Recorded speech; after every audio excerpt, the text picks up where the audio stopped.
జలవనరుల శాఖ మంత్రి నిమ్మల రామానాయుడు గండికోటలో జమ్మలమడుగు ఎమ్మెల్యే మాజీ మంత్రి ఆది నారాయణ రెడ్డి మర్యాదపూర్వకంగా కలవడం జరిగింది.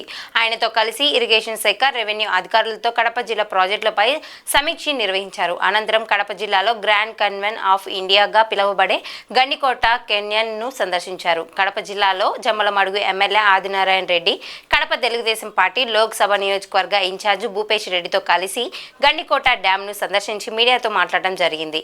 గండికోట డ్యాం దగ్గర ఏర్పాటు చేసిన సమావేశంలో Jammalamadugu MLA Adinarayana Reddy Kadapa parliamentary party incharge Bhupesh రెడ్డితో కలిసి నిర్వాసితుల సమస్యలను అడిగి తెలుసుకోవడం జరిగింది. గత టీడీపీ ప్రభుత్వంలోని నిర్వాసితులకు 95% పరిహారం చెల్లించామని 2019 ఎన్నికల ముందు జగన్మోహన్ రెడ్డి నిర్వాసితులకు నష్టపరిహారం 10 లక్షలు పెంచి ఇస్తామని హామీ ఇచ్చిన మాట తప్పారని, కూటమి ప్రభుత్వం నిర్వాసితులకు అన్ని రకాలుగా ఆదుకుంటామని హామీ ఇవ్వడం జరిగింది.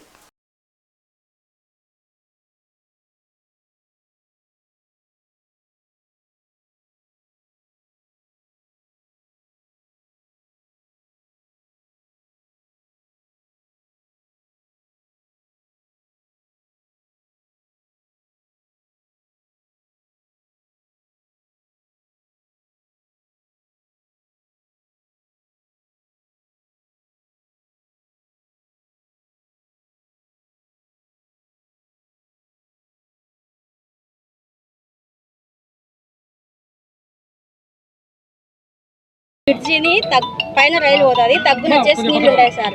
బ్రిడ్జిలోంచి పోవాలంటే మహా అంటే ఒక రోజు వర్షం వచ్చిందంటే 3 నెలలు నీళ్ళు ఆగవు. నడిచిపోవాలంటే సన్నదప్పులు. ఒకసారి కలెక్టర్ గారితో మాట్లాడి అది ఎంతవరకు ఏంటనేది జేసీ గారికి అప్పు చెప్పి ఒకసారి పంపిస్తాను. నిర్మాణం జరగాలి, సేఫ్ కాలే.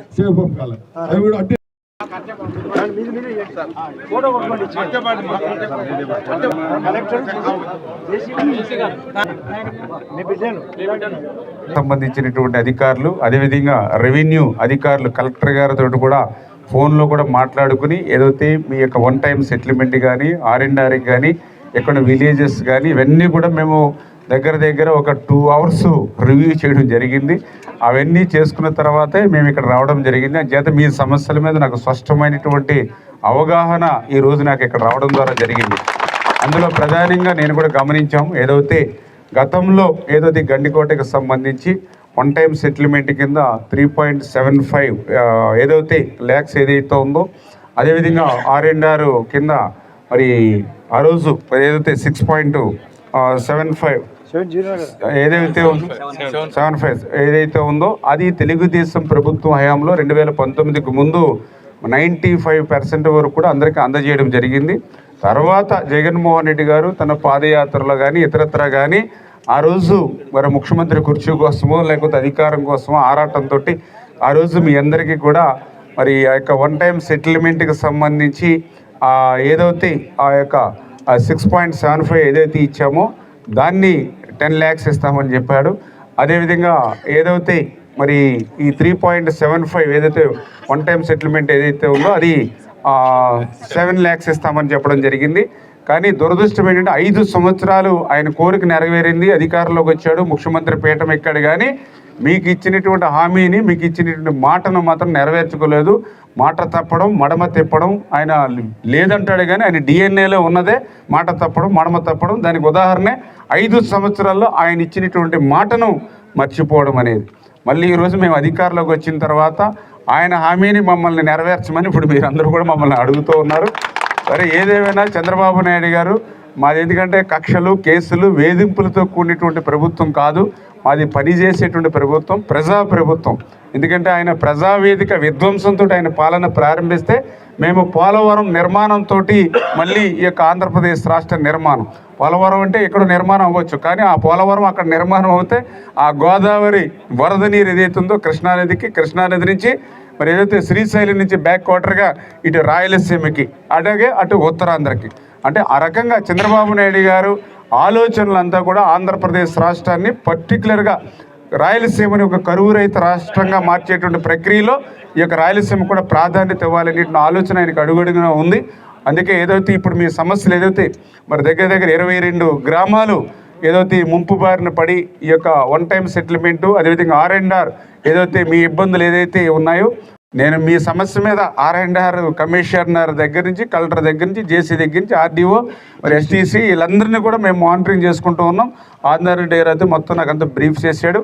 అని చేత రేపు మేము వెళ్ళిన తర్వాత ఒకసారి ముఖ్యమంత్రి గారి దృష్టిలో కూడా పెట్టి ఈ ఆర్థికపరమైన ఇబ్బందులను దృష్టిలో పెట్టుకుని ఈ సమస్యను పరిష్కరించి మీకు ఆయన న్యాయం చేయకపోయినా, ఆయన మాట తప్పినా, మడమ తిప్పినా, ఆయన ఇచ్చినటువంటి మాటను ఆయన నిలబెట్టుకోకపోయినా మేము నిలబెట్టుకునేటువంటి విధంగా ఏ రకంగా మీకు న్యాయం చేయాలనే దాని మీద ఆదినారాయణ రెడ్డి గారు మేము కూడా మాట్లాడి మీ న్యాయమైనటువంటి ఏదైతే మీ డిమాండ్ ఏదైతే అటు వన్ టైం సెటిల్మెంట్ కానీ R&R కానీ ఏదైతే ఉందో అది మరి ముఖ్యమంత్రి గారితో క్లియర్ చేసేటువంటి విధంగా మేమిద్దరం కూడా బాధ్యత తీసుకుంటామని ముందుగా మీ అందరికి కూడా తెలియజేసుకుంటూ ఉన్నాం. అదేవిధంగా ఏదైతే ఇప్పుడే చెప్పారు ఇన్ఫ్రాస్ట్రక్చర్ ఏదైతే ఉందో అది ఇబ్బందికరంగా ఉందని, ఖచ్చితంగా ఇన్ఫ్రాస్ట్రక్చర్ అనేది ఖచ్చితంగా మనం ఏర్పాటు చేయాలి.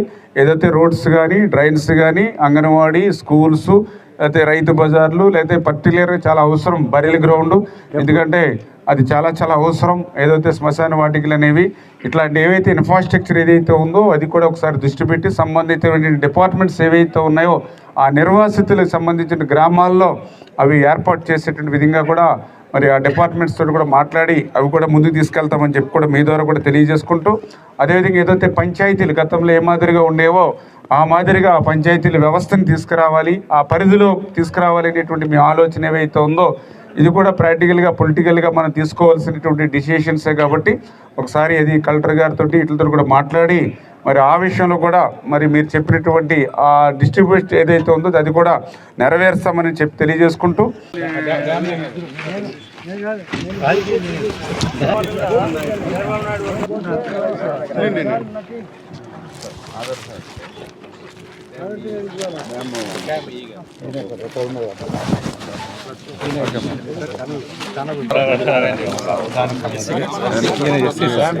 చిన్న ఎస్టిమేట్లు మన దగ్గర మిగిలింటే వాటిలో పెట్టి దీని వరకు డ్యామ్ చూసేసి పొద్దుటూరులో డ్రింకింగ్ వాటర్ సమస్య వచ్చినప్పుడు ఇవి ఆపరేట్ చేస్తే తప్ప అంతే కదా.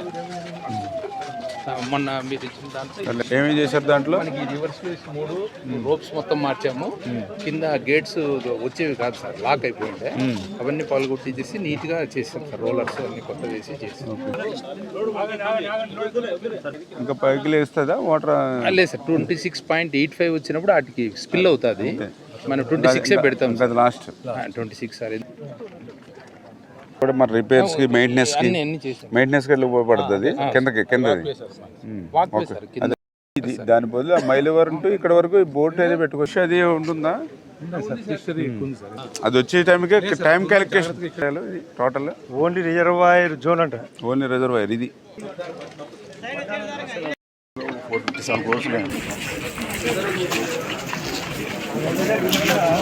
రాయలసీమకు సంబంధించి ఆ రోజు మేము 2014, 2019 5 సంవత్సరాల్లో బడ్జెట్ తక్కువగా ఉన్నా కూడా 12,000 కోట్ల రూపాయలు ఓన్లీ రాయలసీమకు మేము ఆ రోజు పెట్టినటువంటి పరిస్థితి.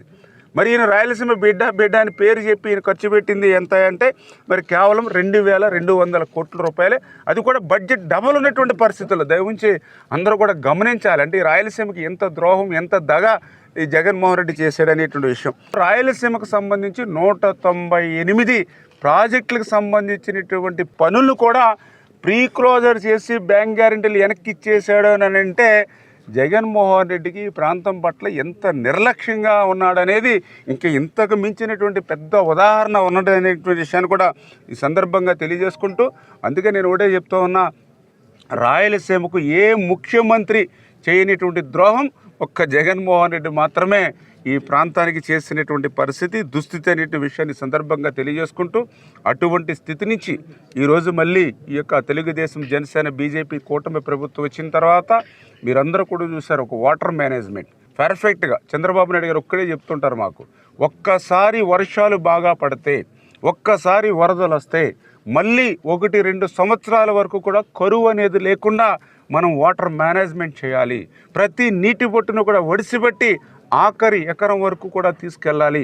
ప్రతి వ్యక్తికి త్రాగునీరు అందించాలనేటువంటి ఆయన లక్ష్యానికి అనుగుణంగా ఈవేళ ఈ 5-6 నెలలు ఇరిగేషన్ శాఖ సమర్థవంతంగా పనిచేశాం. కాబట్టి మరి ఈవేళ పెద్ద ఎత్తున ఏదైతే ఆంధ్రప్రదేశ్ రాష్ట్రంలో మరి 95% రిజర్వాయర్ని మేము నింపడం జరిగింది సమర్థవంతంగా.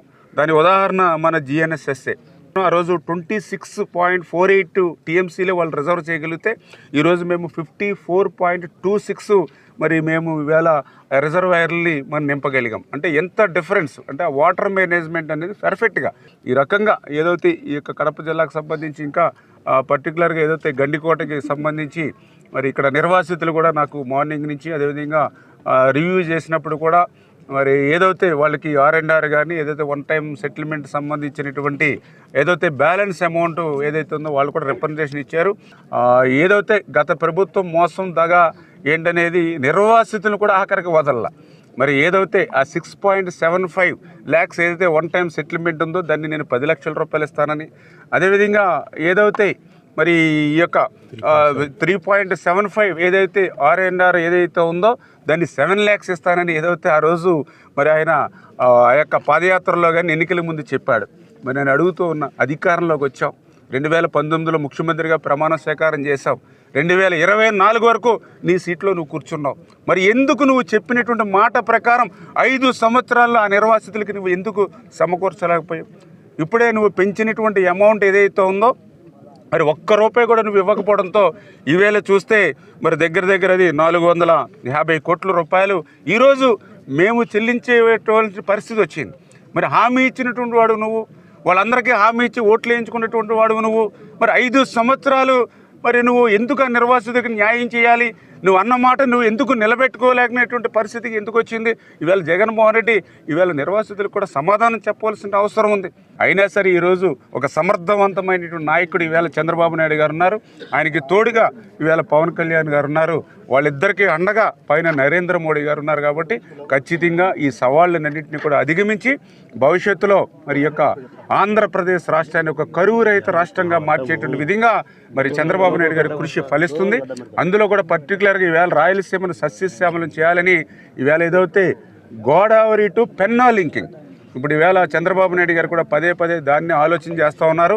ఏదైతే గోదావరి నుంచి కృష్ణాకి తీసుకొచ్చి, కృష్ణా నుంచి నాగార్జున సాగర్ రైట్ కెనాల్కి తీసుకొచ్చి, నాగార్జున సాగర్ రైట్ కెనాల్ నుంచి బొల్లాపల్లికి, బొల్లాపల్లి నుంచి బనకచెర్లకి, ఇంకా బనకచెర్లకు కనుక నీరు వస్తే ఖచ్చితంగా నీరంతా కూడా రాయలసీమకి ఎటువైపు అయినా సరే మరి పంపించగలిగేటువంటి పరిస్థితి ఉంటుంది. ఆ రకంగా ఒక దూరదృష్టితోటి ఈ యొక్క రాష్ట్రంతో పాటు రాయలసీమను కూడా సస్యశ్యామలం ఎట్లా చేయాలనేటువంటి ఆలోచనతోటి ఈవేళ చంద్రబాబు నాయుడు గారు నిరంతరం పనిచేయడానికి అదే ఏదైతే గోదావరి టు పెన్నా ఇంటర్లింకింగ్ దగ్గర 70,000 కోట్లు, 60,000 కోట్లు, 80,000 కోట్లు అయినా సరే అది గేమ్ చేంజర్, రాష్ట్రాన్ని మార్చేస్తుంది. అంచేత ఖచ్చితంగా దాన్ని కూడా ఇప్పుడు 2-3 ఏజెన్సీలు పెట్టి అవి కూడా రివ్యూస్ చేసుకుని మనం వాటర్ తీసుకొచ్చేటువంటి మార్గం ఏది తక్కువగా ఉంటుంది, ఏది మనకు నిధులు తక్కువలో అవుతుంది అనేటువంటిది కూడా రివ్యూస్ జరుగుతున్నాయి. తొందరలోనే ఏదైతే ఆ గోదావరి పెన్నా లింకింగ్ ఏదైతే ఆ నదుల అనుసంధానం ఏదైతే చంద్రబాబు నాయుడు గారి ఆలోచన ఉందో అది కూడా నెరవేరితే ఇంకా రాయలసీమ అంటే మళ్ళీ గతంలో మాదిరిగా ఒక రతనాల సీమగా మార్చేటువంటి విధంగా మళ్ళీ ఈ తెలుగుదేశం, జనసేన, బీజేపీ ప్రభుత్వం పనిచేస్తుందని తెలియజేస్తుంది.